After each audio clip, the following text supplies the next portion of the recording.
खुलुमबाय आं सिब्रानि ब्रह्म नोंथांमोनखौ आंनि sbbodonews चेनेलाव गासैखौबो बरायबावनाय थाबाय। दिनैनि साना बिटिआरआव थानाय गासैबो बर' हारिफोरनि थाखाय मोनसे गोदान सान जागोन।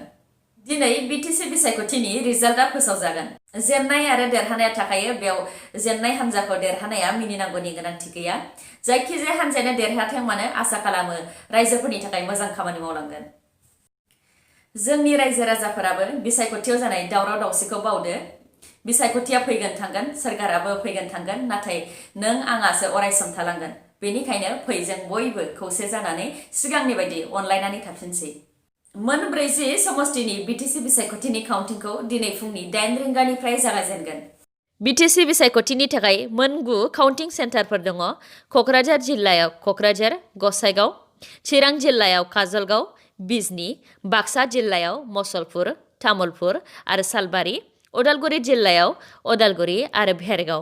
बेफोर सेन्टारफोराव भट साननाया जागोन। आसा खालामो गोजोनैनो जोबनानै थांगोन।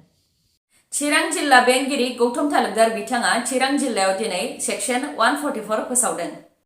बिटिसि बिसायख'थिनि दुंहाव थासारि जानायखौ नोजोर होनानै काउन्टिंआवबो दावराव दावसि जानायनि आसा दं होननानै बिथां गौतम तालुकदारा चिरां जिल्लायाव सेक्सन 144 फोसावदों। सेक्सन 144 नि बायदिब्ला दाबसे जायगायाव 7 आरो बेनि बारा थानो मोना।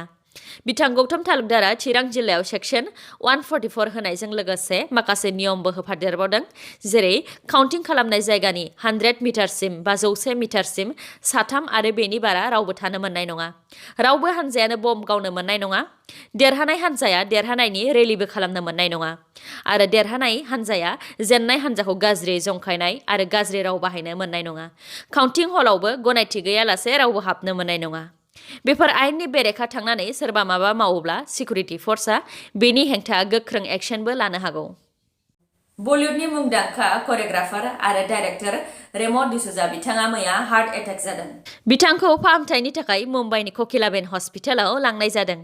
खौरांनि बायदिब्ला बिथाङा दा आइसिइउआव दङ आरो बिथांनि थासारिखौ मोजाङाव दं होननानै मिथिनो मोननाय जादों। बिथां रेमो डिसूजाया बलिउडनि सासे मुंदांखा करिय'ग्राफार आरो डाइरेक्टर। बिथाङा एबिसिडि, रेस 3, फाल्टु आरो गोबां सावथुनफोरखौ डाइरेक्ट खालामदों आरो बिथांनि करिय'ग्राफ खालामनाया सानथ्र'हाया। बेनि अनगायैबो बिथाङा टिभिआव रियेलिटि श' जेरै डान्स प्लास, झलक दिखला जा आरो डान्स इन्डिया डान्सफोराव जाज जाबोदों। जोनोम जागोदान गोरलै गथ'खौ रैखा खालामनो थाखाय गावसोरनि देरसिन फिसाखौ फाननो ओंखारनानै पुलिसजों हमजादों बिमा आरो बिफाया। बे जाथाया सिलचर मेडिकेल कलेज एन्ड हस्पिटालाव जादों। 17 सान सिगां जोनोम जानाय सासे गोरलै गथ'आ जोनोमावनो गोदोनायाव टिउमार फैफादोंमोन।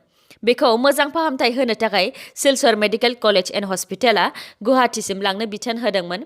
रां गैयैनि थाखायनो गोरलै गथ'नि बिमा अनिमा दास आरो बिफा श्यामल दासआ गुवाहाटीसिम लांनो हानाय नङा होननानै सानबायमोन। उनाव गोरलै गथ'नि जिउखौ रैखा खालामनो थाखाय गावसोरनि 5 बोसोरनि गथ'खौ फाननो थांखि लाबायमोन। गथ' फाननो थाखाय सिलचर मेडिकेल कलेज एन्ड हस्पिटालावनो गुबुन सोरजोंबा रायज्लायबाय थानायखौ पुलिसआ खोनानानै बिसोरखौ हमदों। उनाव पुलिसआ बिसोरनि हालोदखौ मिथिनानै एरेस्ट खालामाखै आरो हस्पिटालनि मावथिफोरनो खोन्थाहैनायाव हस्पिटालनि मावथि आरो जायगानि गोबां दैदेनगिरिफोरा नुजाफैनानै रां दान होलांदों, जायजों बिथांमोनहा दा गोरलै गथ'नि फाहामथायनि थाखाय गुवाहाटीनि देहा फाहामसालिसिम फैनानै गोरलै गथ'खौ फाहामथाय होगासिनो दङ। चिरां जिल्ला बिजनीनि सुदेमपुरियाव बिदिन्था बसुमतारीनि न'खौ सोरबा सिनाय मोनैया हरनि समाव रावबो गैयैखौ खाबु लानानै अर सावनानै गालांदों। बे जाथाया हरनि 11 रिंगासोआव जादों। बे जाथायाव गंनै दरजा खामनायजों लोगोसे खोरखिनि ग्लासफोरखौ बुफाय बुसि खालामदों। खौराङाव मोननाय बायदिब्ला बिदिन्था बसुमतारीया इउपिपिएलनि सोद्रोमामोन। हरनि समाव बे जाथायखौ सोर मावखो बेखौ मिथिनो मोननाय जायाखै।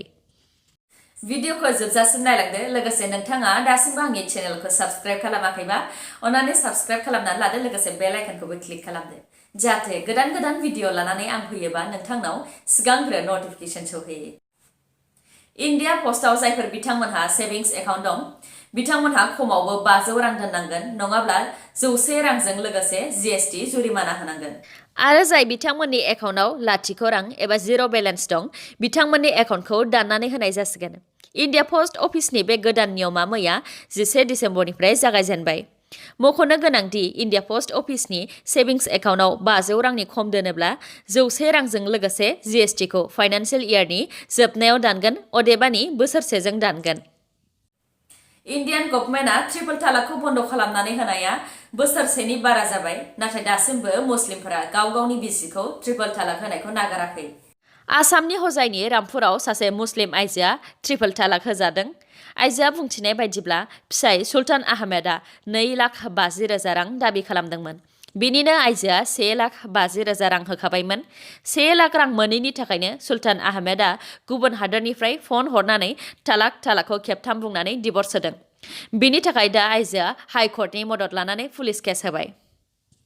AIUDF नि मावथिफोरा डक्टर हिमन्त बिश्व शर्मा आरो पियुष हाजरिकानि हेंथायै केस फाइल खालामनो थाखाय आसामनि हम सेक्रेटारिखौ खावलायदों। डक्टर हिमन्त बिश्व शर्मा बिथाङा मोनसे हारिखौ थांखिनानै आबादाव केमिकेल लागायनानै आसामनि मानसिफोरखौ बुथारजोबसिगोन होननानै बुंदोंमोन। बेनि अनगायैबो बिथाङा AIUDF नि चिफ बदरुद्दिन आजमलनि NGO आजमल फाउन्डेसनखौ उदखारि हान्जाफोरजों सोमोन्दो थानाय NGO निफ्राय रां मोनो होननानै अजद दैखांदोंमोन। बेनि हेंथायैनो AIUDF नि मावथिफोरा जेबो फोरमान गैयालासे खोथा बुंनायनि दायाव डक्टर हिमन्त बिश्व शर्मानि सायाव केस फाइल जानांगौ होननानै आसामनि हम सेक्रेटारिखौ खावलायदों। गासै डक्टरफोरानो मैयानि सानाव 12 घन्टा धरना होदोंमोन। इन्डियान मेडिकेल एस'सिएशननि सिङाव थानाय इन्डियानि गासै डक्टरफोरानो सेन्ट्रेल गभर्नमेन्टआ पोस्ट ग्रेजुएट आयुर्वेदिक डक्टरफोरखौ अपारेशन एबा सार्जारि खालामनायनि गनायथि होनायनि हेंथायैनो धरना होदोंमोन। इन्डियान मेडिकेल एस'सिएशन IMA नि सिङाव गासै 4 लाख मेम्बारफोर दङ। बिथांमोनहा गासैबो फुंनि 6 रिंगानिफ्राय बेलासिनि 6 रिंगासिम बे धरनाखौ होदोंमोन।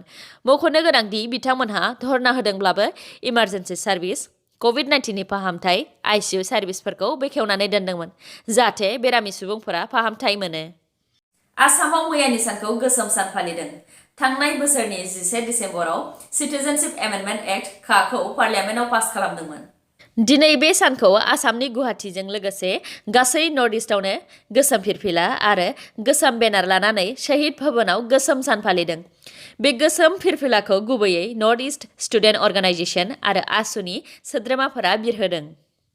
गुवाहाटीनि बशिष्ठ बाख्रापारायाव गिख्रंथाव अर खामदों। गिबियाव श्याम साहा मुंनि सासे सुबुंनि न'आव अरा नांग्रोदोंमोन।